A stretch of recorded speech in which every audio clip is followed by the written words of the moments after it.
Hi. நம்ம இப்போ சென்னை கிளினிக்கில் இருந்துட்டு இருக்கிறோம். ஆனால் நிறைய பேஷண்ட் உடல் பருமனை குறைக்கிறதுக்காக வராங்க. ஆனால் அவங்க வைக்கிற டிமாண்ட் என்னென்னா, சார் எனக்கு கசப்பாக இருக்கக்கூடாது மருந்து 2 நேரம் சாப்பிட்ற மாதிரி தாங்க, கொஞ்சம் சின்னதாகவே இருக்கட்டும், ஆனால் எத்தனை கிலோ குறையும்னு கேட்குறாங்க. அப்போ உடல் பருமன்கிறது வெறும் 2 பில்ஸை போட்டு அதில் நம்ம சரி பண்ணுன்ற ஒரு பிரச்சனையாங்கிற நிச்சயமாக இல்லை. ஒரு மல்டி டைமென்ஷன் அட்டாக் பண்ணணும். நார்த், சவுத், ஈஸ்ட், வெஸ்ட்னு 4 புறங்களில் இருந்து தாக்குதல் நடத்தினா மட்டும்தான் நம்ம ஜெயிப்பதற்கான வாய்ப்புகள் ஏற்படும். எப்படி தாக்குதல் நடத்துறது?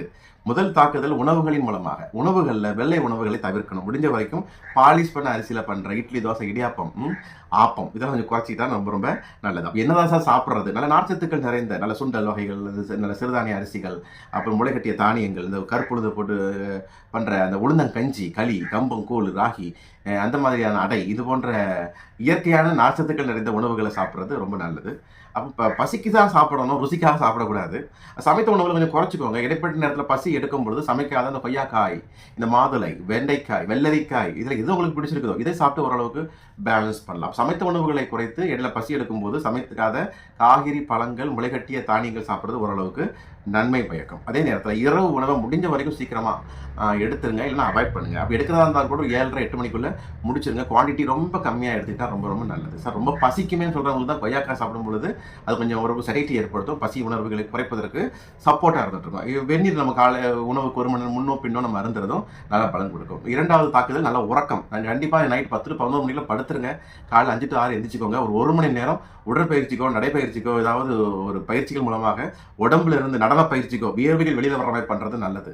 3rd நம்மளுடைய மருந்துகள் பொறுத்த வரைக்கும் கட்டுப்படுத்துகிற மருந்துகளை விட நம்ம இயற்கையான ஒரு ஆயுஷ்னு சொல்கிற ஆயுர்வேத, யோகா, யுனானி, சித்தா, ஹோமியோபதின்ற மாதிரியான உடல் எதிர்ப்பாற்றலை அதிகப்படுத்தி கெட்ட கொழுப்பை கரைக்கின்ற, லிவரினுடைய அந்த செயல்பாடை தூண்டுகின்ற அற்புதமான ஆயுர்வேத மருந்துகளை நம்ம சரியான விகிதத்தில் எடுக்கும் பொழுது இன்னும் அதிகமான ஒரு பலன் ஏற்படும். 4வது முக்கியமானது மனசு அமைதியாக இருக்கணும். ரொம்ப டென்ஷன் ஆகிறது, ரொம்ப கோவப்படுறது, அதிகமாக ஒரு வலி மாத்திரைகள், அதிகமாக ஒரு அலர்ஜி மாத்திரைகள் போன்ற மாத்திரைகள் பயன்படுத்தாமல் இருக்கிறது, ஆன்டிபயோட்டிக்ஸ், ஸ்டெராய்ட்ஸ்லாம் பயன்படுத்துறதை குறைக்கிறது முக்கியமான ஒரு காரணமாக இருக்கட்டும். இந்த வகையில் உடல் பருமனுக்கான ஒரு ஆயுர்வேத மருந்துகளை எடுத்து பயிற்சிகளை மேற்கொள்ளும் பொழுது நிச்சயமாக ஒவ்வொரு மாதமும் அற்புதமான ஒரு ரிசல்ட் நிச்சயமாக கிடைக்கும்.